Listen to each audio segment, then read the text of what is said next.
বিশাল বড় ট্র্যাপ, একটা বিশাল বড় ষড়যন্ত্র সৃষ্টি করা হয়েছে এবং আমরা বুঝে না বুঝে কিন্তু এখানে পা দিচ্ছি। আমি আপনাদেরকে যদি অল্প কথায় বুঝায় বলতে চাই, ছাত্র জনতার ঐক্যের মাধ্যমে, আন্দোলনের মাধ্যমে আমরা যে স্বাধীনতা অর্জন করলাম, যে স্বৈরাচার শাসক গোষ্ঠীকে উৎখাত করে দিলাম, সেই গোষ্ঠীর কিন্তু 0.1% দেশের বাইরে যায় না। ম্যাক্সিমাম কিন্তু স্বৈরাচার শাসক গোষ্ঠীর দোষকেরা দেশে আছে এবং তারা চাচ্ছে এমন একটা সিচুয়েশন এখন তৈরি করার জন্য যেন আমরা এটা বলতে বাধ্য হই যে না ভাই, আমরা তো আগেই ঠিক ছিলাম, এখন তো ঠিক নাই। তারা কিন্তু তাদের সর্বোচ্চ চেষ্টা করতেছে। আপনারা যে কোনো জায়গায় সহিংস কোনো ঝামেলা হইলে আপনারা আগে নিজেকে প্রশ্ন করা শিখতে হবে যে এই ঝামেলা থেকে সবচেয়ে বড় ফায়দা কার। দেখেন, এই স্বৈরাচার শাসক গোষ্ঠী যেটা করতেছে, পরিকল্পিতভাবে, সুপরিকল্পিতভাবে মন্দিরগুলোতে হামলা করতেছে যেন আমার হিন্দু ভাই বোনরা রাস্তায় নেমে আসে এবং এই স্বৈরাচারের দোসররা যারা পলায় আছে তাদের যেন একটা পথ তৈরি হয় আমার হিন্দু ভাই বোনদের সাথে, ওরাও যেন রাস্তায় নেমে আসে এবং এটাকে বিতর্কিত করে আরো আন্দোলন করে আরো ঝামেলা সৃষ্টির মাধ্যমে যেন দেশটাকে বিশৃঙ্খল করে দেওয়া যায়। এবং এইটা তাদের একমাত্র উদ্দেশ্য। এই উদ্দেশ্যকে কোনোভাবেই সফল হতে দেওয়া যাবে না। দেখেন, শুধু বাংলাদেশ না, পৃথিবীর ইতিহাসে অনেক আগে থেকেই কোনো আন্দোলনকে, কোনো বিজয়কে যদি কেউ নষ্ট করতে চায় তাহলে হিন্দু মুসলিমদের মধ্যে চেষ্টা করা হয় একটা বিভাজন করার জন্য। ওরা কিন্তু এই ট্র্যাপটা রেডি করছে এবং অসংখ্য আমার ভাই বোনেরা কিন্তু আমরা এটাতে পা দিচ্ছি। দেখেন, আমি কিন্তু কোনোভাবেই, আমি জানি যে বিভিন্ন জায়গায়, বিভিন্ন মন্দিরে অসংখ্য জায়গায় হামলা হয়েছে, এটা অস্বীকার করার কোনো রাস্তা না, আমরা কেউ অস্বীকার করতে চাচ্ছি না। আমরা চাচ্ছি এটা সমাধান, আমরা চাচ্ছি মানব ঢাল তৈরি করতে।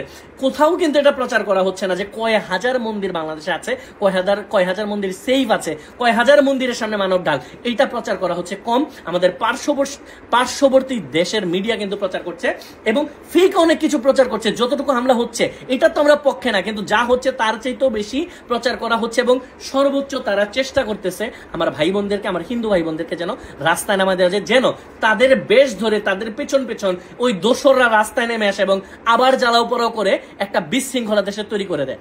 এটা কিন্তু কোনোভাবে হইতে দেওয়া যাবে না। দেখেন, ছোটবেলার কথা একটু মনে করেন। শুধু আমি না, আপনি যে ভিডিওটা দেখতেছেন, আমরা কিন্তু যখন ছোটবেলায় আমরা খেলার জন্য বা কোনো কাজে আমার বন্ধুদেরকে ডাক দিতাম, আমরা কিন্তু কখনোই বলতাম না যে আমার হিন্দু বন্ধুকে আসো তুমি খেলতে আসো বিকাল 4টায়, আমার মুসলিম বন্ধুকে আসো তুমি খেলতে আসো বিকাল 4টায়। আমরা কিন্তু এটা করতাম না।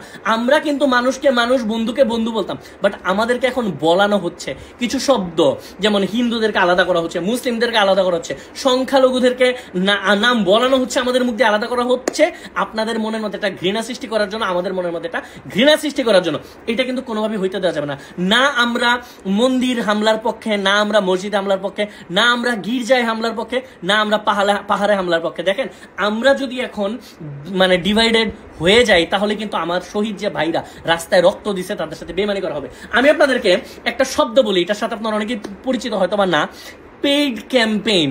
বাংলাদেশে যারা সুশীল, যারা শান্তিপ্রিয় মানুষ তারা এটা জানেন না। আমি অ্যাজ এন ইনফ্লুয়েন্সার আপনাদেরকে একটা উদাহরণ দিই। আমাদের ইনফ্লুয়েন্সার, আমার বলতে কথাটা মানে লজ্জা লাগছে যে আমাদের প্রমিনেন্ট 2 জন ইনফ্লুয়েন্সার যাদের নাম আপনারা চিনবেন, তাদের থেকে 2 জন কিন্তু বিট্রে করছে অনেকটা আমাদের সাথে। আমি জানি না তারা কি বিপদে পড়ে করছে না কি জন্য, হোয়াটএভার, আমার জানার দরকার নেই।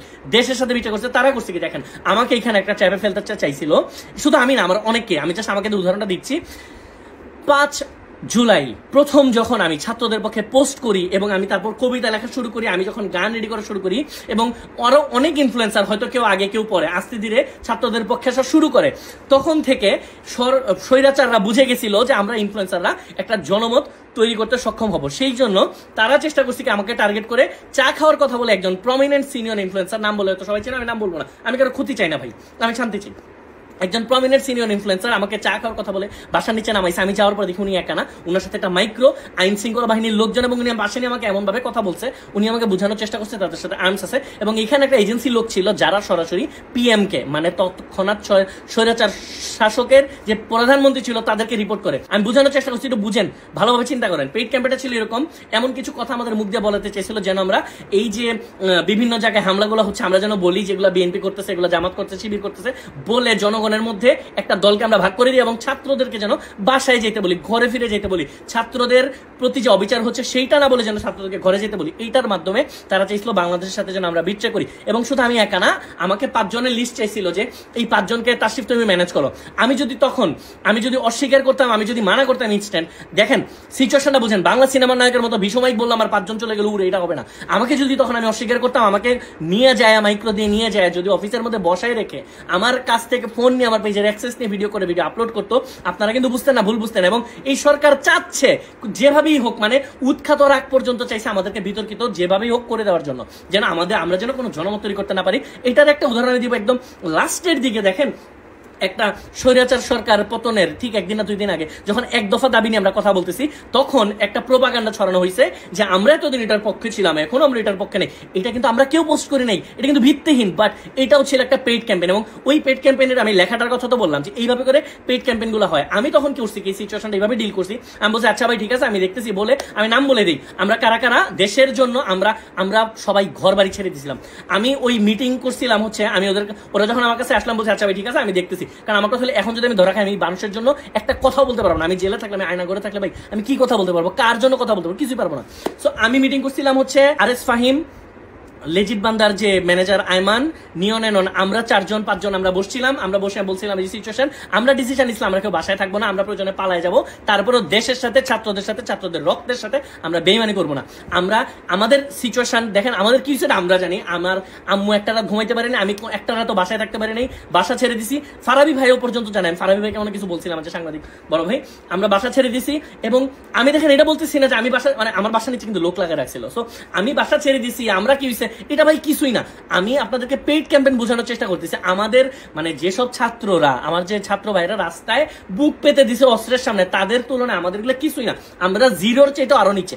সো আমি এখানে আমাদের সাফাই গাইতেছি না, আমি বলতেছি এইরকম সিচুয়েশন হয়েছিল, পেইড প্রমোশন হয়। এবং একটা পেইড প্রমোশন হচ্ছে ওই যে স্বাধীনতার কি এতদিন এগুলোর পক্ষে ছিলাম এখন পক্ষে নেই। আপনারা যারা এগুলো পোস্ট করছেন আপনারা অনেকে জানেন না যে এইটাও একটা পেইড ক্যাম্পেইন। এই লাইনগুলো লেখার জন্য অনেককে লক্ষ লক্ষ টাকা দেওয়া হয়েছে, আপনারা কিন্তু জানেন না। আপনারা কিন্তু আমার ভিডিও দেখতেছেন, অনেকে পোস্ট করছেন এবং আপনার কাছে মনে হচ্ছে না ঠিকই তো বলছে, না আমরা তো এটা চাই না। ভাই 16 বছর ধরে আমরা স্বৈরাচার শাসকের আন্ডারে ছিলাম, আমরা এতদিন সহ্য করছি, কিছুদিন ধৈর্য ধরতে হবে জেলে যাওয়া পর্যন্ত। দেখেন এরা করছে কি, দেশে যখন বিশৃঙ্খলা তৈরি করলো, দেশে যখন মন্দিরে মন্দিরে অ্যাটাক করা শুরু করলো, এমন একটা জায়গা তৈরি করছে যেন আমরা এটা বলতে বাধ্য হই এই স্বাধীনতাকে আমরা চেয়েছিলাম। দেখেন পেইড প্রমোশনগুলো এমন হয়, লেখাগুলো এমন থাকে যেন আমার আপনার মনের সাথে 70 থেকে 80% মিলে যায় এবং বাকি 20%-এ ওরা ওদের এজেন্ডাগুলো বাস্তবায়ন করার চেষ্টা করে থাকে। সো এই ধরনের পেইড প্রমোশন আগে ছিল, মাঝখানে হইলো, সামনে আরো হবে, বিভিন্ন রকমের এরকম পোস্ট দেখবেন। সো হুট করে বিভক্ত হয়ে যাওয়ার আগে, রাস্তায় নেমে যাওয়ার আগে বুঝার চেষ্টা করবেন যে ফায়দা নেওয়ার চেষ্টা করছে কারা, এখানে ষড়যন্ত্রটা করছে কারা। সো আমি এটা বলবো না যে আপনার এখানে অ্যাটাক হয়েছে আপনি কথা বলবেন, অবশ্যই কথা বলবেন, আমরা কোন অ্যাটাকের পক্ষে না। আমরা এই যে আমি আগেও বলছি যে আমরা কোথাও অ্যাটাক হোক এটা চাই না, আমরা চাই শান্তি চাই। এই শান্তি চাওয়ার জন্য আরো কয়েকটা দিন ধৈর্য ধরতে হবে। দেখেন এদের এত বড় একটা সংগঠন, স্বৈরাচার শাসক গোষ্ঠী, এরা কিন্তু উৎখাত হয়ে যায় নাই, এরা কিন্তু এখনো বাংলাদেশে আছে, এরা অনেকে ছবি চেঞ্জ করে ফেলছে। এদের মধ্যে যে সবাই খারাপ, ধরেন 99% খারাপ, 1% ভালো আছে, কিন্তু এরা এখন বিপদে আছে, অনেকে মাইর খাইছে। তো এরা কিন্তু পালায় যায়নি কোথাও, এরা কিন্তু সর্বোচ্চ চেষ্টা করবে আবার যেন যে কোনো ভাবে হোক ক্ষমতায় আসা যায়। সো এদের এই যে ট্র্যাপ, এই ট্র্যাপের মধ্যে আল্লাহর ওয়াজ থেকেও পা দিবেন না। হুট করে এই যে রাস্তায় চলে যায় না, আপনি যাবেন, আপনার সাথে মিশে এই স্বৈরাচার শাসকের দোসররা যাবে, 2টা বিল্ডিং এ যখন ঢিল মারবে, যখন পুলিশ এখানে যে বাধা দিবে, তখন অনেক মুসলমানদের মধ্যে অনেকেই বলে উঠবে, অনেক বুঝবে না। আবার অনেকে পেইড ক্যাম্পেইন, ওই যে ওদের মধ্যেই মুসলমান, যেমন দেখেন হিন্দু মুসলিম কিন্তু আওয়ামী লীগে আছে, ছাত্রলীগে আছে, যুবলীগে আছে, সব জায়গাতেই আছে। তো এদের মধ্যে অনেকে আবার বলে উঠবে কি যে এই হিন্দুরা এখানে এখন এই বিল্ডিং ঘরে অ্যাটাক করতেছে, এটা আমরা মানি না, এই না সে না। এরা চাচ্ছে হচ্ছে একটা বিভাজন। সো এই বিভাজন যেন কোনোভাবেই না হয়, চোখ কান খোলা রাখবেন, সতর্ক থাকবেন। এবং আমি হাইলি রিকোয়েস্ট করব আমার হিন্দু ভাই বোন যারা আছেন, দেখেন আমরা কিন্তু কোনোদিন আলাদা করে আমার কোনো ভিডিওতে দেখবেন না যে কোনো বন্যায় কাজ করবে, কোথাও কাজ করার সময় বলছি যে ভাই হিন্দু ভাই বোন হেল্প করেন, মুসলিম, আমি বলছি আমার ভাই বোন। সো আমার ভাই বোনদেরকে বলবো আপনারা আওয়াজ তোলেন, আপনারা কথা বলেন। এই যে পার্শ্ববর্তী দেশ থেকে যেসব গুজব ছড়ানো হচ্ছে এগুলো আমাদেরকে রুখে দিতে হবে।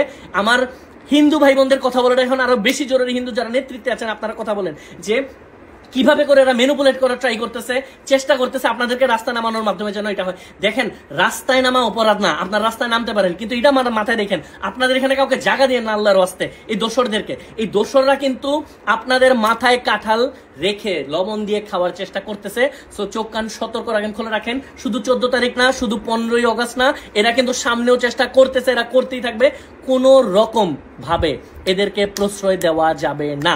এবং যত রকম অন্যায় হয়েছে বাংলাদেশের সমস্ত অন্যায়ের বিচার হবে ইনশাল্লাহ। এদেরকে জেলে যেতেই হবে। এরা যারা অন্যায় করছে, যারা আমার ভাইদের উপর গুলি চালাইছে, যারা এতদিন ঝামেলা করছে, এদেরকে আমরা কোনোভাবেই ছেড়ে দিব না। আমরা আইন নিজের হাতে তুলে নিব না। বাট মাত্র এই যে পুলিশও এখন, পুলিশ প্রশাসন এখন আবার আসতেছে সামনে, আর্মিও খুব ভালো কাজ করতেছে। আর্মি ছাড়া তো এই স্বাধীনতা অর্জন করা সম্ভব ছিল না। সো আমরা এদেরকে আইনের মাধ্যমে এদেরকে বিচারের আওতায় নিয়ে আসবো ইনশাল্লাহ। কোনো রকম ভাবে এই স্বৈরাচার শাসকদের প্রভাবে প্রভাবিত হবেন না। চোখ কান খোলা রাখেন। ইনশাল্লাহ আমরা এত কষ্ট করে আমাদের এই একটা স্বাধীনতা আমরা অর্জন করছি, আমরা এটাকে রক্ষা করবো ইনশাল্লাহ। সবাই ভালো থাকেন, সুস্থ থাকেন। আসসালামু আলাইকুম।